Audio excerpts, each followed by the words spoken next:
what makes them love you, cyangwa se bagukundiriki.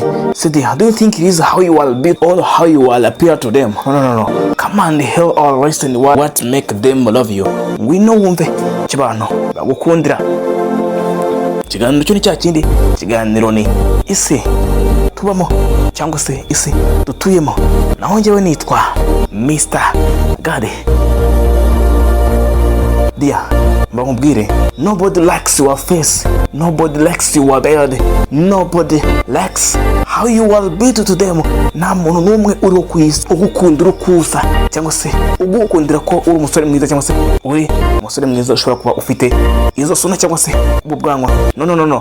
People cyangwa se abantu, they love you depend on what they gain cyangwa se what they get from you to them, not what you get from them.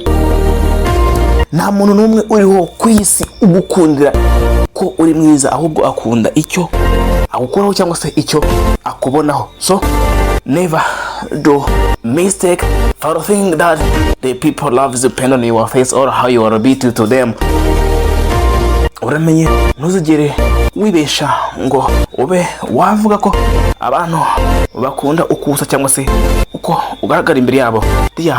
Abantu bakunda icyo bakubanaho cyangwa se icyo bagukuraho, ntabwo bagukundira ukusa. No. Nta muntu n'umwe uzigera ugukundira isura yawe cyangwa se ugukundira ko uri muremure cyangwa se uri mugufi. No.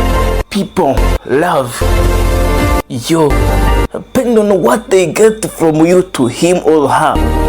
Umuntu agukundira icyo akubanaho cyangwa se icyo agukuraho, ntabwo agukundira amagambo uhora urimo uramubwira. Nobody love you. Nta muntu n'umwe ugukundira ko uhora umubwira amagambo meza cyangwa se uhora urimo uramwakura y'amazina amwe mujya mwitana cyangwa se amwe tujye twitana avuga ngo sharibe shushu dakedate and so on. Nobody loves you depend on does the word you tell to her or to him. Nta muntu n'umwe ugukunda ashingiye kuri ayo magambo umubwira. So uzagiye umenya ko umunsi icyo kintu ashobora kuba agukundira cyangwa se ikintu ashobora kuba agukundaho umunsi cyashize, nibwo ushobora kuzabona urukundo nyarwo cyangwa se ushobora kuzabona ko umuntu yaba agukunda bya nyabyo. Mva mbwire, nimba uzi ko uri umuhungu, no girl loves your face. Nta mukobwa n'umwe ukunda isura yawe, cause nothing she can gain from your face to her. Nta kintu na kimwe yakura mu isura yawe kuko isura yawe ntacyo yamumarira. She loves what you give to her. Akunda icyo wamuhaye cyangwa se what you give to her, icyo umuha. She does not like your face anyway. Nta na rimwe azigera akunda isura yawe kandi nta kintu yayikuramo. So you boy, you brother, menya neza ko nta mukobwa uzigera agukundira ko ufite iyo nzobe nziza cyangwa se ufite izo suna, what you call bald cyangwa se ubwanwa. Nta mukobwa n'umwe uriho kuri isi uzigera ugukundira yuko ufite ubwo bwiza cyangwa se abo twita handsome boy, umuhungu mwiza. No brother, you are beauty that will make her trust you. It is what is in your pocket. Ni kiri mu mufuka wawe cyangwa se icyo ufite, not how you appear to her cyangwa se uko ugaragara mu maso ye. Even if cyangwa se nubwo waba ugaragara nabi ariko hari icyo ufite in your pocket. That girl will love you always.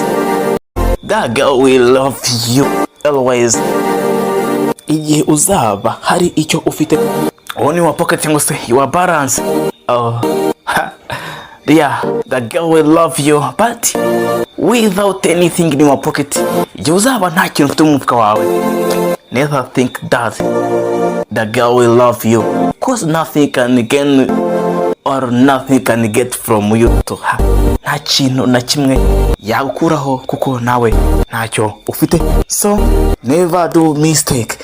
Nta mukobwa n'umwe uzigera agukunda cyangwa se umuntu runaka atari n'umukobwa uzigera agukundira ukusa cyangwa se uko ugaragara. Nta kintu na kimwe yagukuraho. Icyo wamenye cyangwa se icyo wakoramo nuko abantu cyangwa se umuntu akunda icyo agukuraho, ntago akunda isura yawe cyangwa se uko akubona. Secondary for a girl, let's just talk about girls. Dear girls, bakobwa bashiki banjye, do you think you are beautiful or how you are cute girl will make boy love you? No. Dear, umuhungu muzima cyangwa se umuhungu uzi icyo ashaka cyangwa se uzi icyo hagiye gukunda, ntabwo akunda umukobwa ashingiye ku bwiza.